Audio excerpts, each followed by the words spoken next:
ओम शांति। 2 अप्रैल 2025 बाबा के महावाक्य।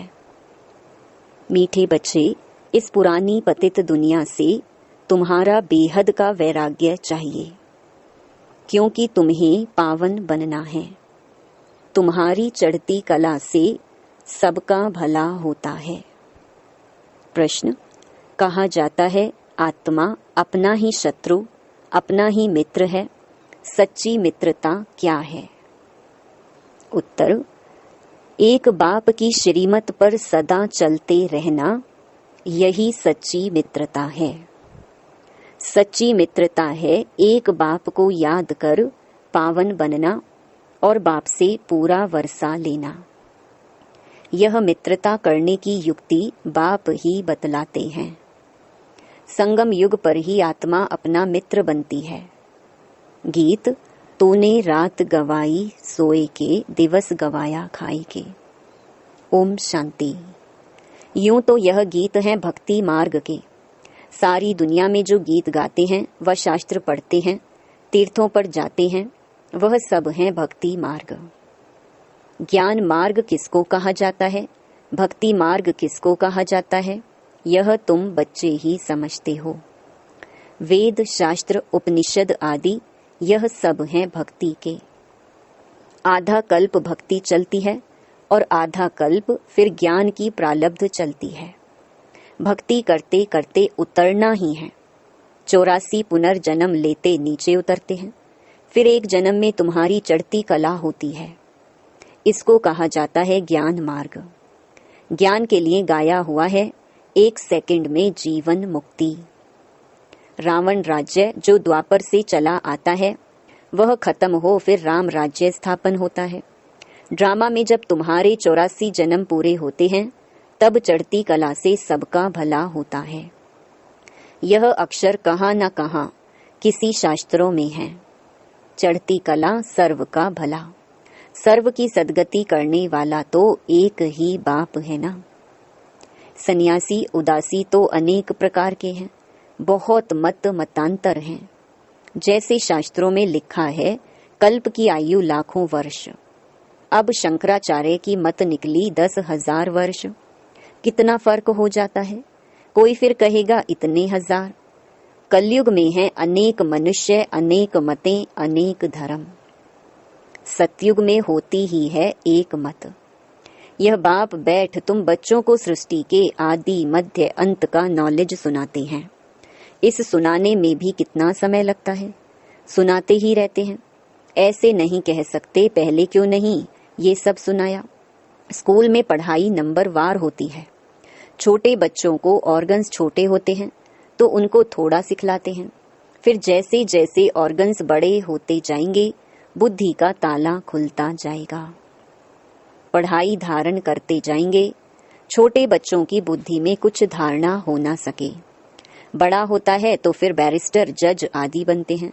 इसमें भी ऐसे हैं। कोई की बुद्धि में धारणा अच्छी होती है, बाप कहते हैं मैं आया हूं पतित से पावन बनाने। तो अब पतित दुनिया से वैराग्य होना चाहिए। आत्मा पावन बने तो फिर पतित दुनिया में रह ना सके। पतित दुनिया में आत्मा भी पतित है, मनुष्य भी पतित है। पावन दुनिया में मनुष्य भी पावन, पतित दुनिया में मनुष्य भी पतित रहते हैं। यह है ही रावण राज्य, यथा राजा रानी तथा प्रजा। ये सारा ज्ञान है बुद्धि से समझने का। इस समय सभी की बाप से है विपरीत बुद्धि। तुम बच्चे तो बाप को याद करते हो, अंदर में बाप के लिए प्यार है, आत्मा में बाप के लिए प्यार है, रिगार्ड है, क्योंकि बाप को जानते हैं। यहाँ तुम सम्मुख हो, शिव बाबा से सुन रहे हो। वह मनुष्य सृष्टि का बीज रूप, ज्ञान का सागर, प्रेम का सागर, आनंद का सागर है। गीता ज्ञान दाता परम पिता, त्रिमूर्ति शिव परमात्मा वाच। त्रिमूर्ति अक्षर जरूर डालना है, क्योंकि त्रिमूर्ति का तो गायन है ना। ब्रह्मा द्वारा स्थापना तो जरूर ब्रह्मा द्वारा ही ज्ञान सुनाएंगे। श्री कृष्ण तो ऐसे नहीं कहेंगे कि शिव भगवानुवाच। प्रेरणा से कुछ होता नहीं, ना उनमें शिव बाबा की प्रवेशता हो सकती है। शिव बाबा तो पराये देश में आते हैं, सतयुग तो श्री कृष्ण का देश है ना, तो दोनों की महिमा अलग अलग है। मुख्य बात ही यह है। सतयुग में गीता तो कोई पढ़ते नहीं, भक्ति मार्ग में तो जन्म जन्मांतर पढ़ते हैं, ज्ञान मार्ग में तो वह हो ना सके। भक्ति मार्ग में ज्ञान की बातें होती नहीं। अभी रचता बाप ही रचना के आदि मध्य अंत का ज्ञान देते हैं। मनुष्य तो रचता हो ना सके, मनुष्य कह ना सके कि मैं रचता हूँ। बाप खुद कहते हैं, मैं मनुष्य सृष्टि का बीज रूप हूँ। मैं ज्ञान का सागर, प्रेम का सागर, सर्व का सद्गति दाता हूँ। श्री कृष्ण की महिमा ही अलग है, तो यह पूरा कॉन्ट्रास्ट लिखना चाहिए, जो मनुष्य पढ़ने से झट समझ जाए कि गीता का ज्ञान दाता श्री कृष्ण नहीं है। इस बात को स्वीकार किया तो यह तुमने जीत पहनी। मनुष्य श्री कृष्ण के पिछाड़ी कितना हैरान होते हैं। जैसे शिव के भक्त शिव पर गला काट देने को तैयार हो जाते हैं, बस हमको शिव के पास जाना है, वैसे वह समझते हैं श्री कृष्ण के पास जाना है, परंतु श्री कृष्ण के पास जा ना सके। श्री कृष्ण के पास बलि चढ़ने की बात नहीं होती है। देवियों पर बलि चढ़ते हैं, देवताओं पर कभी कोई बलि नहीं चढ़ेंगे। तुम देवियां हो ना, तुम शिव बाबा के बने हो, तो शिव बाबा पर भी बलि चढ़ते हैं। शास्त्रों में हिंसक बातें लिख दी हैं। तुम तो शिव बाबा के बच्चे हो, तन मन धन बलि चढ़ाते हो, और कोई बात नहीं, इसलिए शिव और देवियों पर बलि चढ़ाते हैं। अब गवर्नमेंट ने शिव काशी पर बलि चढ़ाना बंद कर दिया है। अभी वह तलवार ही नहीं है। भक्ति मार्ग में जो आपघात करते हैं, यह भी जैसे अपने साथ शत्रुता करने का उपाय है। मित्रता करने का एक ही उपाय है जो बाप बतलाते हैं। पावन बनकर बाप से पूरा वर्षा लो, एक बाप की श्रीमत पर चलते रहो, यही मित्रता है। कहते हैं जीवात्मा अपना ही शत्रु है, फिर बाप आकर ज्ञान देते हैं तो जीवात्मा अपना मित्र बनती है। आत्मा पवित्र बन बाप से वर्षा लेती है। संगम युग पर हरेक आत्मा को बाप आकर मित्र बनाते हैं। आत्मा अपना मित्र बनती है, श्रीमत मिलती है तो समझती है हम बाप की मत पर ही चलेंगे। अपनी मत पर आधा कल्प चले, अब श्रीमत पर सद्गति को पाना है, इसमें अपनी मत चल ना सके। बाप तो सिर्फ मत देते हैं, तुम देवता बनने आए हो ना, यहाँ अच्छे कर्म करेंगे तो दूसरे जन्म में भी अच्छा फल मिलेगा, अमर लोक में। यह तो है ही मृत्यु लोक। यह राज भी तुम बच्चे ही जानते हो, सो भी नंबरवार। कोई की बुद्धि में अच्छी रीति धारणा होती है, कोई धारणा नहीं कर सकते, तो इसमें टीचर क्या कर सकते हैं? टीचर से कृपा व आशीर्वाद मांगेंगे क्या? टीचर तो पढ़ाकर अपने घर चले जाते हैं। स्कूल में पहले पहले खुदा की बंदगी आकर करते हैं, हे खुदा हमको पास कराना, तो फिर हम भोग लगाएंगे। टीचर को कभी नहीं कहेंगे कि आशीर्वाद करो। इस समय परमात्मा हमारा बाप भी है तो टीचर भी है। बाप की आशीर्वाद तो अंडरस्टूड है ही। बाप बच्चे को चाहते हैं बच्चा आए तो उसको धन दूं, तो यह आशीर्वाद हुई ना। यह एक कायदा है। बच्चे को बाप से वर्षा मिलता है। अब तो तमो प्रधान ही होते जाते हैं। जैसा बाप वैसे बच्चे। दिन प्रतिदिन हर चीज तमो प्रधान होती जाती है।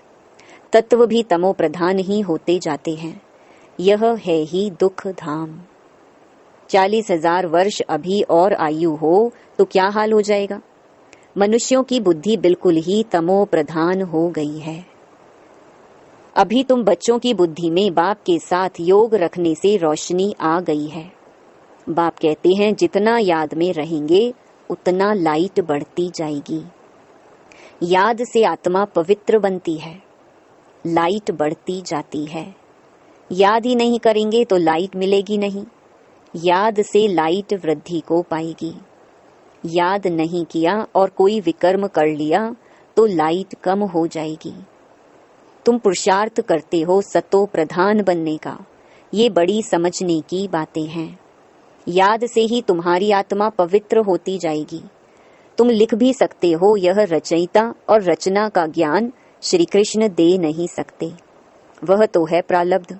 यह भी लिख देना चाहिए कि 84वें अंतिम जन्म में कृष्ण की आत्मा फिर से ज्ञान ले रही है, फिर फर्स्ट नंबर में जाते हैं।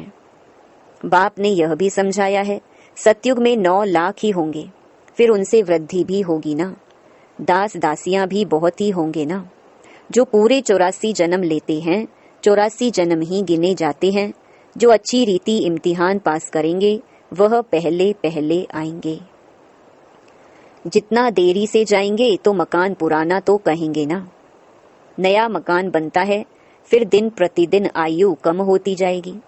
वहां तो सोने के महल बनते हैं, वह तो पुराने हो ना सके। सोना तो सदैव चमकता ही होगा, फिर भी साफ जरूर करना पड़े। जेवर भी भल पक्के सोने के बनाओ तो भी आखिरीन चमक तो कम होती है, फिर उनको पॉलिश चाहिए। तुम बच्चों को सदैव यह खुशी रहनी चाहिए कि हम नई दुनिया में जाते हैं। इस नर्क में यह अंतिम जन्म है। इन आंखों से जो देखते हैं, जानते हैं, यह पुरानी दुनिया, पुराना शरीर है। अभी हमको सतयुग नई दुनिया में नया शरीर लेना है। 5 तत्व भी नए होते हैं। ऐसे विचार सागर मंथन चलना चाहिए। यह पढ़ाई है ना, अंत तक तुम्हारी यह पढ़ाई चलेगी। पढ़ाई बंद हुई तो विनाश हो जाएगा। तो अपने को स्टूडेंट समझ इस खुशी में रहना चाहिए ना। भगवान हमको पढ़ाते हैं, यह खुशी कोई कम थोड़ी है। परंतु साथ साथ माया भी उल्टा काम करा लेती है। 5-6 वर्ष पवित्र रहते, फिर माया गिरा देती। एक बार गिरे तो फिर वह अवस्था हो ना सके। हम गिरे हैं तो वह घृणा आती है। अभी तुम बच्चों को सारी स्मृति रखनी है। इस जन्म में जो पाप किए हैं, हर एक आत्मा को अपने जीवन का तो पता है ना। कोई मंद बुद्धि, कोई विशाल बुद्धि होते हैं। छोटेपन की हिस्ट्री याद तो रहती है ना। यह बाबा भी छोटेपन की हिस्ट्री सुनाते हैं ना। बाबा को वह मकान आदि भी याद है, परंतु अभी तो वहां भी सब नए मकान बन गए होंगे। 6 वर्ष से लेकर अपनी जीवन कहानी याद रहती है। अगर भूल गया तो डल बुद्धि कहेंगे। बाप कहते हैं अपनी जीवन कहानी लिखो। लाइफ की बात है ना। मालूम पड़ता है लाइफ में कितने चमत्कार थे। गांधी, नेहरू आदि के कितने बड़े बड़े वॉल्यूम बनते हैं। लाइफ तो वास्तव में तुम्हारी बहुत वैल्यूबल है। वंडरफुल लाइफ यह है मोस्ट वैल्यूबल, अमूल्य जीवन। इनका मूल्य कथन नहीं किया जा सकता। इस समय तुम ही सर्विस करते हो। यह लक्ष्मी नारायण कुछ भी सर्विस नहीं करते। तुम्हारी लाइफ बहुत वैल्यूबल है, जबकि औरों का भी ऐसा जीवन बनाने की सर्विस करते हो। जो अच्छी सर्विस करते हैं वह गायन लायक होते हैं। वैष्णव देवी का भी मंदिर है ना। अभी तुम सच्चे सच्चे वैष्णव बनते हो। वैष्णव माना जो पवित्र हैं। अभी तुम्हारा खान पान भी वैष्णव है। पहले नंबर के विकार में तो तुम वैष्णव पवित्र हो ही। जगत अम्बा के यह सब बच्चे ब्रह्मा कुमार कुमारियां हैं ना। ब्रह्मा और सरस्वती, बाकी बच्चे हैं उनकी संतान। नंबरवार देवियां भी हैं जिनकी पूजा होती है। बाकी इतनी भुजाएं आदि दी हैं वह सब हैं फालतू।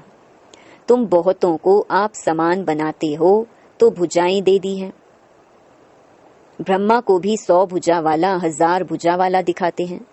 ये सब भक्ति मार्ग की बातें हैं। तुमको फिर बाप कहते हैं दैवी गुण भी धारण करने हैं।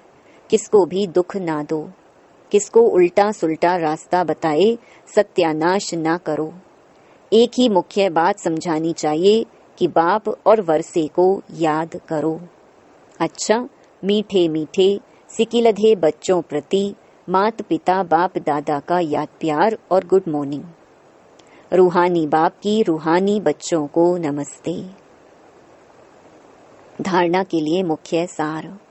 पहला, गायन व पूजन योग्य बनने के लिए पक्का वैष्णव बनना है। खान पान की शुद्धि के साथ साथ पवित्र रहना है। इस वैल्यूबल जीवन में सर्विस कर बहुतों का जीवन श्रेष्ठ बनाना है। दूसरा, बाप के साथ ऐसा योग रखना है जो आत्मा की लाइट बढ़ती जाए। कोई भी विकर्म कर लाइट कम नहीं करना है, अपने साथ मित्रता करनी है। वरदान, स्व स्थिति की सीट पर स्थित रह परिस्थितियों पर विजय प्राप्त करने वाले मास्टर रचता भव। कोई भी परिस्थिति प्रकृति द्वारा आती है, इसीलिए परिस्थिति रचना है और स्व स्थिति वाला रचयिता है। मास्टर रचता व मास्टर सर्वशक्तिवान कभी हार खा नहीं सकते, असंभव है। अगर कोई अपनी सीट छोड़ते हैं तो हार होती है। सीट छोड़ना अर्थात शक्तिहीन बनना। सीट के आधार पर शक्तियां स्वतः आती हैं। जो सीट से नीचे आ जाते उन्हें माया की धूल लग जाती है। बाप दादा के लाडले मरजीवा जन्मधारी ब्राह्मण कभी देह अभिमान की मिट्टी में खेल नहीं सकते। स्लोगन, दृढ़ता कड़े संस्कारों को भी मोम की तरह पिघला माना खत्म कर देती है। अव्यक्त इशारे, कंबाइंड रूप की स्मृति से सदा विजयी बनो। जैसे ज्ञान स्वरूप हो ऐसे स्नेह स्वरूप बनो। ज्ञान और स्नेह दोनों कंबाइंड हो, क्योंकि ज्ञान बीज है, पानी स्नेह है। अगर बीज को पानी नहीं मिलेगा तो फल नहीं देगा। ज्ञान के साथ दिल का स्नेह है तो प्राप्ति का फल मिलेगा। अच्छा, ओम शांति।